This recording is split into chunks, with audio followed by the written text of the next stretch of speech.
Special کہانی کے ناظرین السلام علیکم۔ رات کے 3 بج رہے تھے۔ وہ کمرے کے کونے میں گم سم سی بیٹھی اس شخص کو بس دیکھے جا رہی تھی جو اپنے بیٹے کے ساتھ پرسکون نیند سو رہا تھا۔ اس کے بال بکھرے ہوئے تھے، چہرے پر نیل تھے، ہاتھوں اور گردن پر چوٹ جہاں سے ابھی تک خون رس رہا تھا، جسم درد سے ٹوٹتا جا رہا تھا۔ بس ابھی کچھ دیر پہلے اسی سکون سے سوتے ہوئے شخص نے اپنی مردانگی دکھائی تھی اسے۔ اس کی سوجی ہوئی آنکھیں بالکل خشک تھیں، آنسو کا ایک قطرہ بھی نہیں تھا۔ اتنے درد کے باوجود وہ جیسے سن تھی۔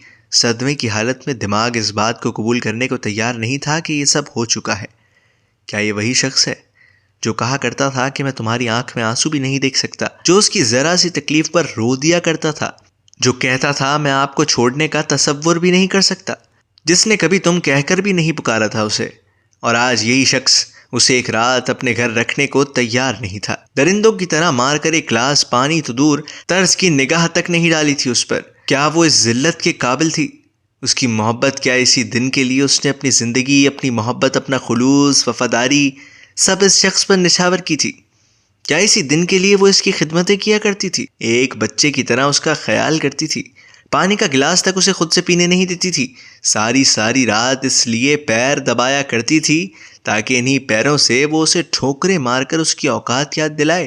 آخر قصور کیا تھا اس کا جو وہ کہہ رہا تھا وہ سچ تھا، یا اس کی سب سے بڑی غلطی ہی وہ شخص تھا؟ ہاں، یہی تھی حقیقت۔ اس شخص کا چناؤ اس کی سب سے بڑی غلطی تھی، جس کی سزا وہ پچھلے کئی سالوں سے بھگت رہی تھی۔ کیا عورت اس لیے اپنا حسن، اپنی جوانی، اپنی محبت، اپنی وفاداری، اپنا سب کچھ ایک مرد پر قربان کر دیتی ہے؟ ان میں سے کسی سوال کا جواب نہیں تھا۔ اس کا دل چاہ رہا تھا کہ اس شخص کو جھنجھوڑ کر پوچھے کہ یہ سب کیوں کیا؟ کیوں یہ صلہ دیا اس کی وفاؤں کا؟